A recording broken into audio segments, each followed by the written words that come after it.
de tanta coisa, e tudo depois que acontece em toda a Bíblia tem tudo a ver com esse livro, modelo, né?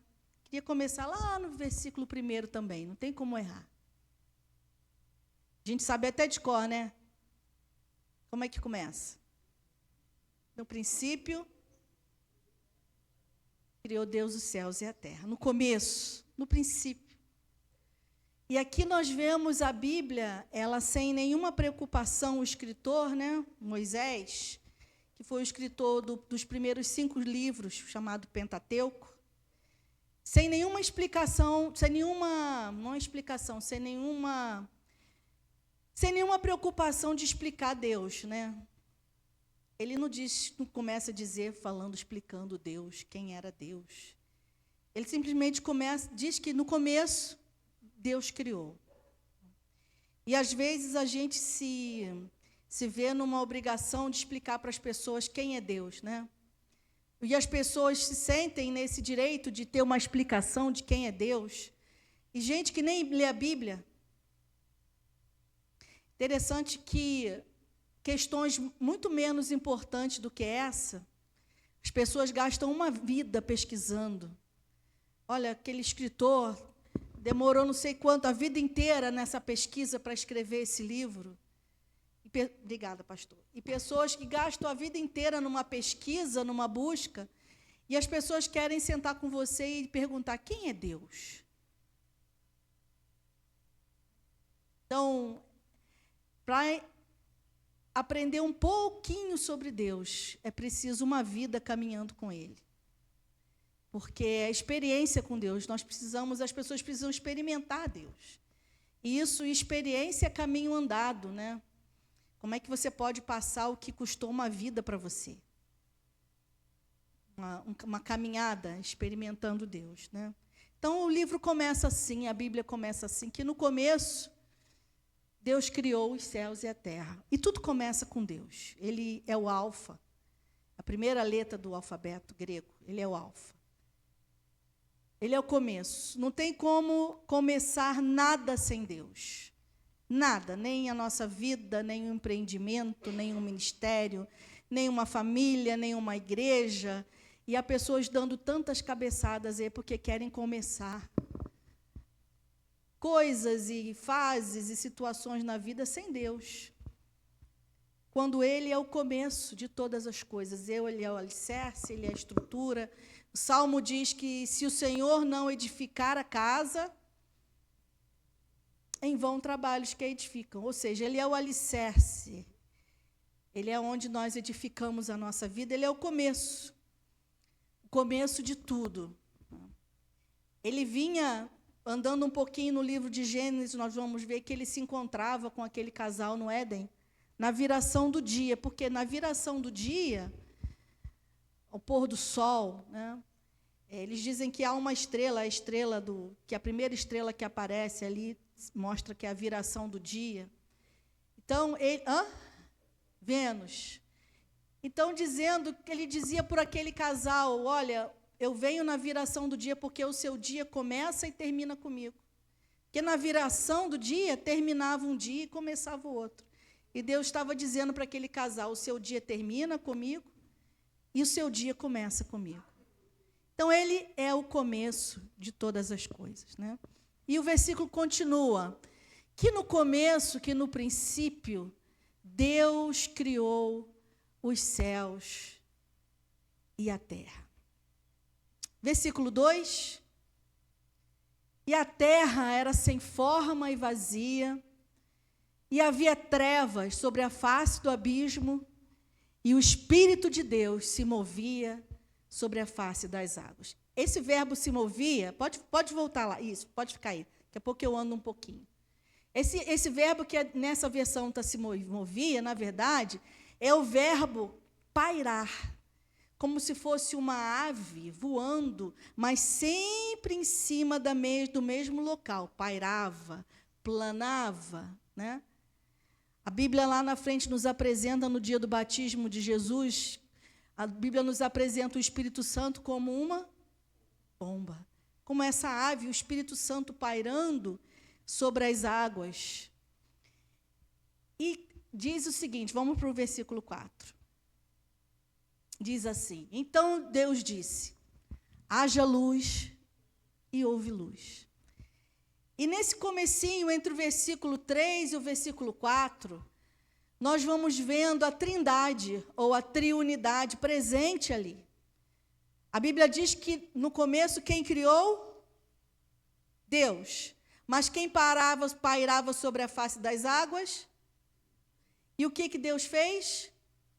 Disse a palavra. Quem é a palavra? O Verbo é Jesus. Por isso que a Bíblia diz que ele estava desde o princípio, e sem ele nada do que foi feito se fez. Aí nós vemos a trindade. E durante toda a Bíblia, todo o Velho Testamento, nós vamos ver Jesus em todos os momentos. Pode apagar um pouquinho das luzes, Valério? Não, vai apagando um pouquinho, eu vou dizendo até quando. Pode ir apagando. Pode começar aqui, deixa eu ver se é só daqui já adianta o que eu quero fazer. Não, apaga mais. Apaga mais. Apaga mais. Pode apagar. Acho que já está bom, né? Vocês me enxergam bem aqui? Como estava ali? Enxerga só o quê? Enxerga só o quê? Mas eu? O que vocês enxergam de mim? Paga mais, Valéria. Dá para pagar mais aí? Não, aqui. Não, aqui. Não, apaga. Dá para pagar mais, não? É por causa do projetor, né? O que vocês conseguem enxergar de mim? Um vulto. Pode acender, Valéria. Uma sombra. Assim é Jesus no Velho Testamento. Uma sombra. Sombra das coisas que viriam. Pode acender tudo. Então, ele está presente em todo o Velho Testamento, mas nós o vemos como uma sombra. Que você olha e você fala assim, será que isso aqui é Jesus? Você vê numa situação, quando diz lá o anjo do Senhor, e aí a palavra que diz, haja luz e houve luz, e a gente olha e diz assim, será que é o Senhor Jesus? Porque no Velho Testamento ele era apenas uma sombra, para que toda a revelação viesse no Novo Testamento. E ali no Novo Testamento, nós passamos a ver Jesus de uma maneira clara, como ele é. Mas durante todo o Velho Testamento, ele era apenas uma sombra, que você não distinguia bem. Será que é? Parece com Jesus. É aquele fiozinho que descia vermelho lá do muro de Jericó. Será que essa linha escarlate é Jesus? Será que esse é Jesus? E aí também, e disse Deus, olha a sombra de Jesus. Haja luz e houve luz.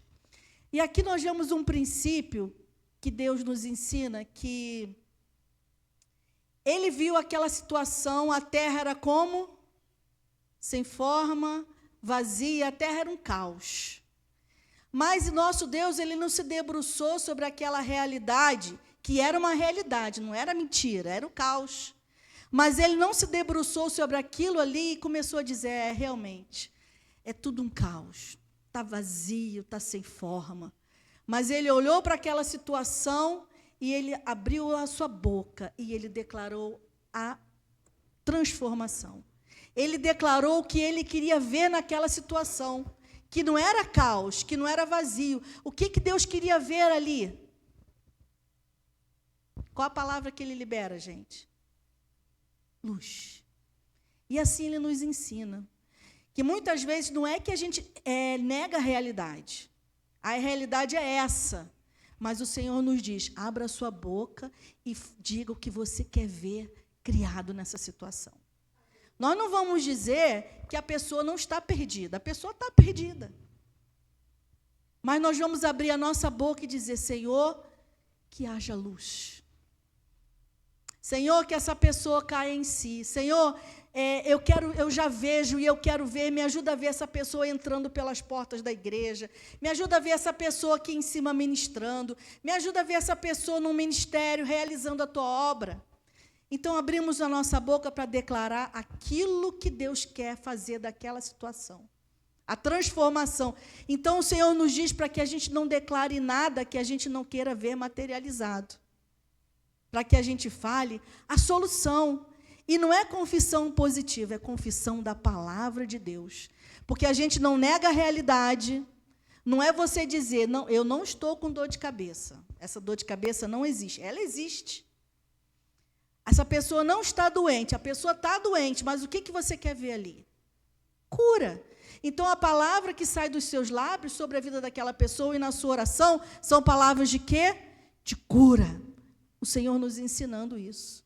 O Senhor nos ensinando que no encontro da palavra dEle com o Espírito Santo, a vida é gerada, a coisa é transformada, a situação é transformada, o milagre acontece. E não foi assim na vida de Maria? A mesma coisa.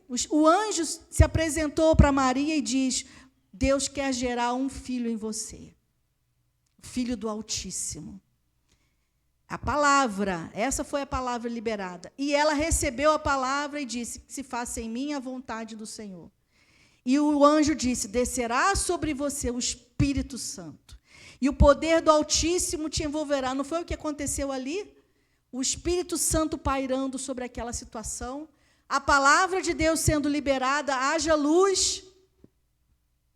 E no encontro da palavra de Deus com o Espírito Santo, o que aconteceu? Houve luz. E aqui nós vemos Deus como um grande maestro, né? Como diz assim, agora as cordas, agora os instrumentos de sopro, agora só o piano, agora só as flautas. Nós vemos também Deus como um grande diretor, quando a gente vê o making of de alguns filmes, né, que o diretor só chega assim, luz, daqui a pouco ele fala, câmera, e fala o quê? Ação, ou depois ele fala, corta. Assim Deus dizendo, luz, como um grande diretor, e a luz se fez. Haja luz e houve luz. Vamos continuar aí, versículo 5. E Deus viu que a luz era boa, e Ele fez uma coisa muito interessante. Fez separação entre a luz e as trevas. Gente, luz e trevas estão eternamente separados. Não tem como juntar. Luz e trevas estão separados pelo Senhor. Continua, versículo 6. E Deus chamou a luz dia e chamou trevas noite, e houve tarde e manhã o primeiro dia. Continua. E Deus disse, olha, só o diretor, só o maestro, flautas, cordas, percussão, e ele diz, haja um firmamento no meio das águas, haja a parte seca, né? E separação entre águas e águas. Continua. E Deus fez o firmamento e a separação entre as águas debaixo do firmamento e as águas de cima do firmamento, e assim aconteceu. E Deus chamou o firmamento céus, e houve tarde e manhã o segundo dia. Continua. E Deus disse, ajuntem-se as águas debaixo dos céus num só lugar, e apareça a porção seca. E assim aconteceu. Esse é qual versículo? 10. Deus chamou a porção seca terra, e ao ajuntamento de águas chamou mares. E Deus viu que isso era bom. E eu acho tão interessante que Deus coloca os limites. Eu adoro quando eu vejo isso, Deus colocando limites. Porque a gente vê que a coisa não está solta, que a coisa não está andando de qualquer jeito na nossa vida, nem ao nosso redor, que Deus coloca limites. E Ele diz assim, até aqui vai e daqui não passa. E Deus vai dando corda para o sujeito e vai dando corda, mas um dia Ele puxa a corda. Porque Deus coloca limites. Abre aí para mim, Provérbios, capítulo 8, versículo 29. Eu separei aqui alguns textos que falam sobre essa questão dos limites do Senhor, que ele diz até aqui. Olha o que ele diz. Quando fixava ao mar os seus limites, para que as águas não transgredissem a sua ordem, quando ele compunha os fundamentos da terra. Estava falando sobre a criação, que ele fixou ao mar o quê? Limites. Para que as águas não ultrapassassem a sua ordem e o seu limite. Deus diz, até aqui vai. Agora, Jó, capítulo 38, nós vamos ler 8, 10 e 11.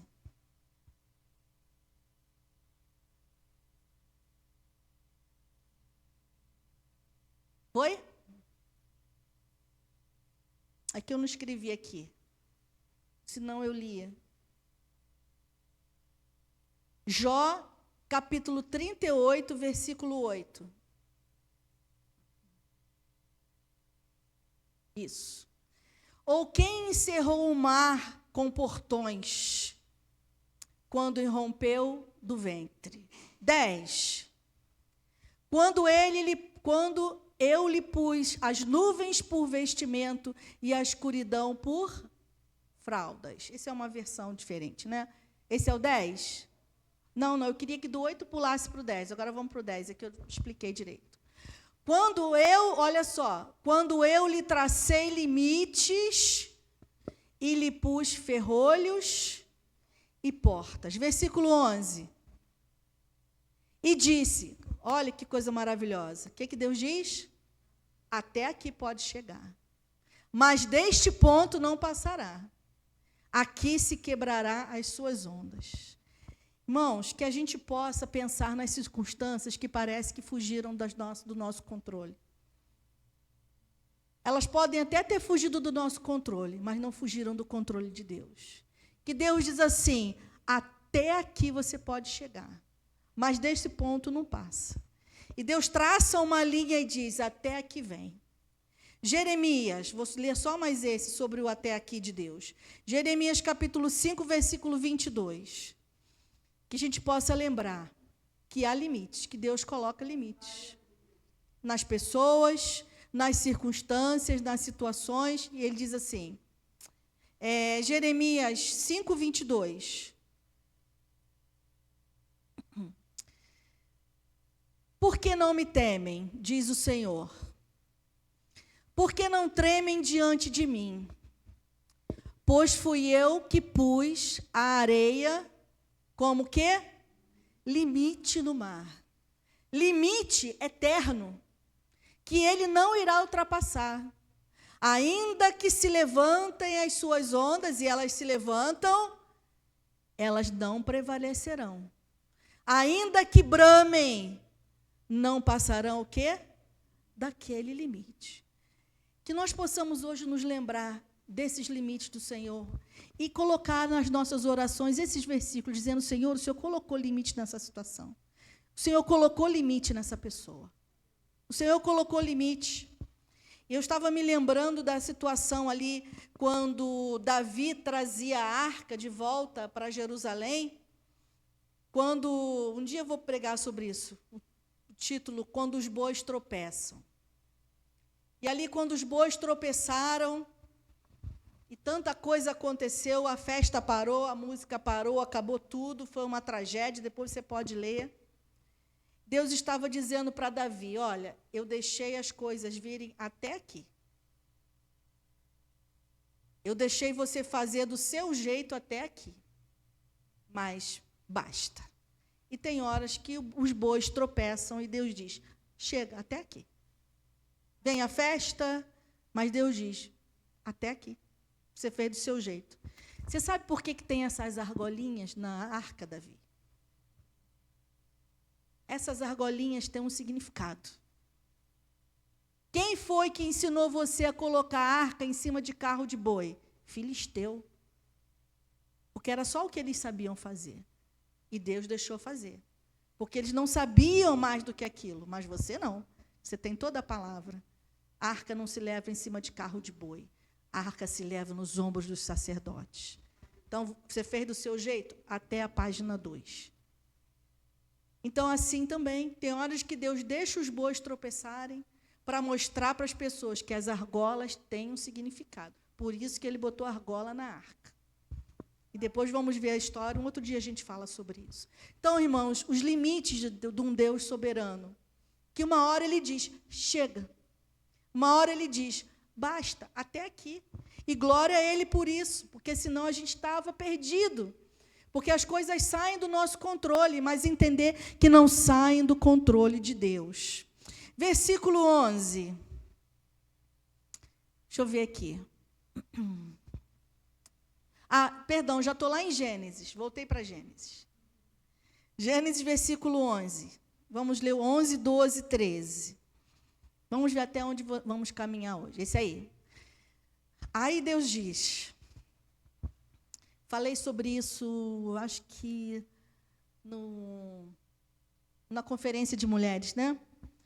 E disse Deus que a terra produza relva, ervas que deem semente e árvores frutíferas, que deem fruto segundo a sua espécie, cuja semente esteja no fruto sobre a terra. E assim aconteceu. 12.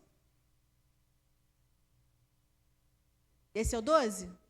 E a terra produziu relva, ervas que davam semente segundo a sua espécie, que davam fruto, cuja semente estava nela conforme a sua espécie. Versículo 13.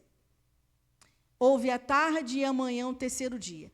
Eu não vou ler agora, mas mais para frente, eu quero falar de uma outra coisa antes. Mas mais para frente nós vamos ver quando Deus começa a criar os animais, que foi a mesma ordem, que eles se reproduzam de acordo com a sua espécie. Então, irmãos, quando a gente não gosta da espécie, não adianta só arrancar o fruto. Tem que fazer o quê? Mudar a semente. Mudar a espécie, para que se reproduza de acordo com a sua espécie. A semente do cachorro gera o quê? A semente do gato gera o quê? E a semente de Deus? Filhos e filhas de Deus. Essa é a nossa natureza. Jesus, quando ele veio aqui nessa terra, ele começou como unigênito. Era o único filho que Deus tinha. Mas depois a Bíblia está falando que ele era o primeiro, o primogênito, entre muitos irmãos. Então, essa é a sua espécie, você foi gerado da semente de Deus. Como ele fez ali com Maria, a semente que gerou Jesus foi a semente de Deus, para que ele produzisse de acordo com a sua espécie. Lá no norte de Israel, existe lá a nascente do Rio Jordão, o local chama-se Banias. Banias, né? B-A-N-I-A-S, Banias. E ali, na beira dali onde está a nascente do Rio Jordão, na frente ali, aos pés, existe um grande monte. A nascente fica nos pés daquele grande monte, é uma grande pedra, uma grande rocha, que é o Monte Hermon. E na frente desse monte, um dia, Jesus se reuniu ali com os seus discípulos. E ele disse para os seus discípulos, quem as pessoas dizem que eu sou? O que os discípulos falaram? Uns falam que o Senhor é Elias, ou um dos profetas. Aí Jesus traz para mais próxima a história, ele diz, e vocês, quem vocês, meus discípulos, dizem que eu sou? Porque ele será para nós o que nós dissermos que ele é. E ele diz, quem vocês dizem que eu sou? E aí Pedro se levanta, inspirado pelo Espírito Santo de Deus, e ele diz, Jesus, olhando assim, de fora, o Senhor tem um corpo como o nosso, o Senhor se alimenta como a gente, o Senhor anda como a gente, dorme como a gente. Mas olhando bem de perto, você não é como a gente. Tu és o Filho do Deus vivo. Tu és o Messias. Você é diferente. E aí Jesus aponta para aquela grande pedra. Aponta para Pedro e diz, Pedro, tu és Petrus, que é uma pedra pequenininha. E aí é que muita gente não entendeu. Que quando ele falou que ele estava edificando a igreja dele, ele não falou que era sobre Petrus. Ele olha para aquela grande rocha do irmão e ele diz: tu és Petrus, mas sobre essa pedra eu vou edificar a minha igreja. Se comparando àquela pedra. E o que tem a ver a pedra com o Petrus? Ele estava dizendo: Pedro, essa pedrinha aqui, que caiu da grande pedra, ela é da mesma espécie. Se analisar, se pegar essa Petrus, essa pedrinha, Pedro, vai ver que ela tem a mesma natureza dessa grande pedra. É da mesma espécie, só que ela não é a grande rocha. Ela é só uma pedrinha. Mas que saiu, que se deslocou, que caiu da grande pedra. Pedro, eu sou a pedra. E sobre essa pedra eu vou edificar a minha igreja. Mas você é Petrus. Você é da mesma espécie. E assim nós temos que nos reproduzir da mesma espécie. Porque o Senhor Jesus um dia se reproduziu em nós. A grande pedra gerou em nós Petrus, pequenas pedrinhas. Como a Bíblia diz, cristãos, que quer dizer pequenos cristos, mas que têm a mesma essência, a mesma espécie da grande pedra. Irmãos, se não tiver a mesma espécie, não é cristão. Porque o cristão, ele é a reprodução de Jesus Cristo. Se não é a reprodução de Jesus Cristo, não é cristão. Se não é a reprodução de Jesus Cristo, não é igreja. Porque tudo que não nasceu de Jesus não é igreja. Só é igreja o que nasceu de Jesus Cristo. Só é igreja aquilo que saiu do seu lado. Lembra como Deus gerou a mulher? Feriu ali o lado do homem e dali tirou uma parte. Parte dele, da mesma espécie. Por que Deus não criou a mulher de outra maneira? Porque era da mesma espécie. Era parte dele. E assim também, quando Jesus foi ferido ali no seu lado, dali ele tirou a sua igreja, a sua mesma espécie. Então, só é igreja aquilo que é nascido de Jesus, que tem a mesma semente de Deus, da mesma espécie. Só é Petrus aquilo que saiu da grande pedra. É a mesma essência. Isso o Senhor está nos chamando para que a gente se reproduza de acordo com a nossa espécie. Não vamos fazer discípulos como nós, vamos fazer discípulos como Jesus, da mesma espécie dele. E aí quero seguir ainda em Gênesis, versículo 14. E aí daqui a pouquinho a gente termina. Vou ler do 14 até o 18. Versículo 14. E disse Deus, que haja luminares no firmamento dos céus, para fazerem separação entre o dia e a noite, e sejam eles por sinais, estações, para dias e para anos. Versículo 15, depois eu vou voltar nesse 14. E sirvam de luminares no firmamento dos céus, para iluminar a terra, e assim aconteceu. Deus fez 2 grandes luzeiros ou luminares, o maior para governar o dia e o menor para governar a noite, e fez também as estrelas. E os colocou no firmamento dos céus para iluminarem a terra, para governarem o dia e a noite e fazerem separação entre a luz e as trevas. E Deus viu que isso era bom. Quando chegar no 18, me avisa, tá? Já chegou? Até aí é o 18? Vamos voltar lá no 14. Vê se alguém tem uma versão diferente dessa aí, olha. Para fazerem separação entre o dia e a noite, para que sejam eles por sinais, para estações, para dias e anos. Alguém tem uma versão diferente?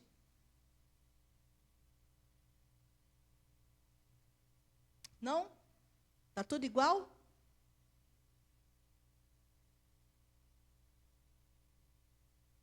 Aqui Deus estava criando o Cronos, o tempo, dia, a noite, meses, anos, estações.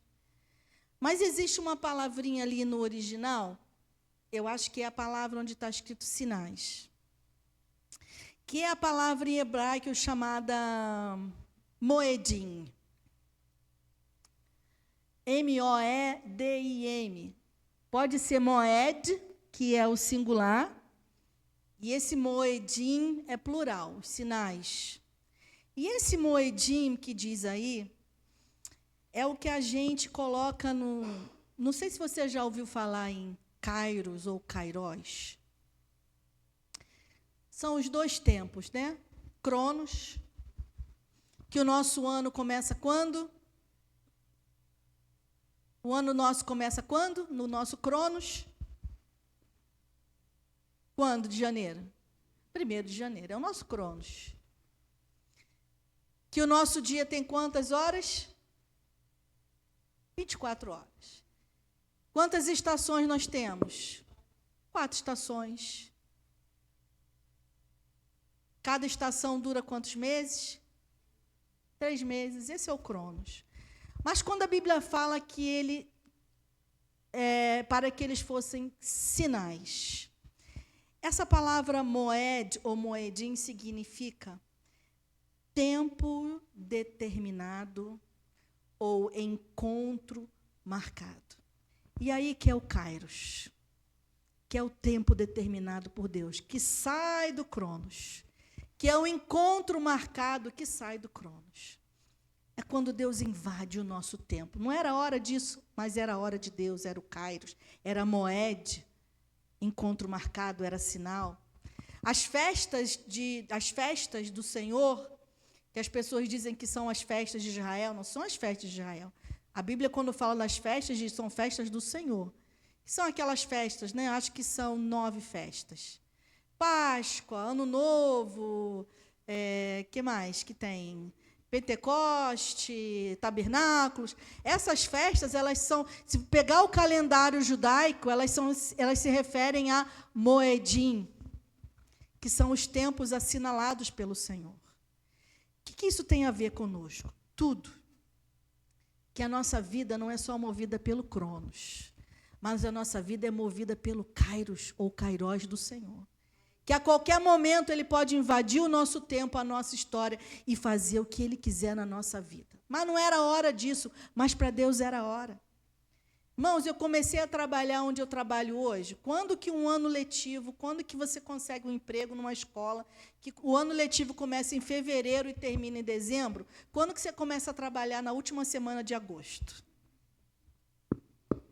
É quando Deus fala, diz assim, é agora, é o kairos. Aqui começa. É quando o nosso ano não começa no dia 1º.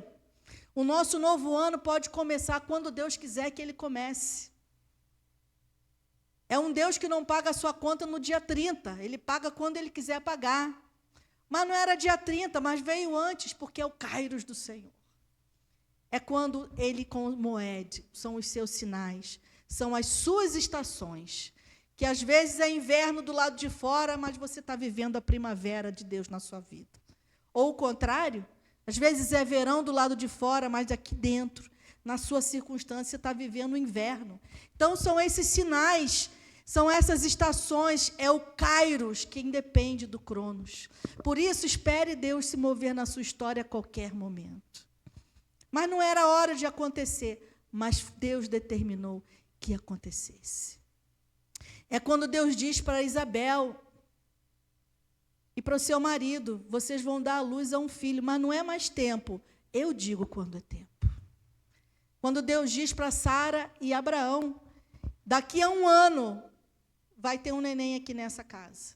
E ela riu, porque não era mais época. Mas para o Senhor era moed, era a estação assinalada, era encontro marcado, era tempo determinado. Então, Ele diz quando é o tempo e quando não é o tempo. Porque Ele tem um controle da nossa vida e Ele tem um propósito da nossa vida. Mas você acha que Deus tem propósito só na vida de crente? O que você acha? Que os tempos de Deus só se movem na vida dos crentes?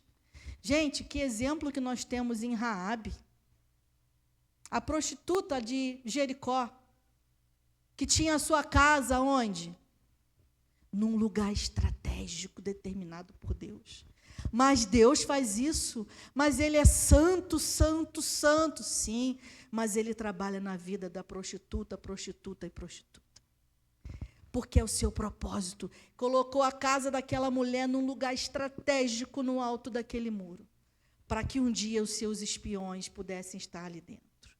Aquela casa tinha um lugar estratégico. Por isso que o propósito de Deus se move, a mão de Deus se move na vida de quem Ele quer. E Ele usa na sua vida e na minha vida quem Ele quer. Seja Raabe, seja o sumo sacerdote, quando chega a hora de Deus fazer, quando chega Moed, Ele usa quem Ele quer. E nós vamos ver que, além de prostituta, era mentirosa, né? Porque quando chegaram lá os homens da cidade, perguntaram para ela, veio alguém aqui, algum espião, o que ela falou? Com a maior naturalidade.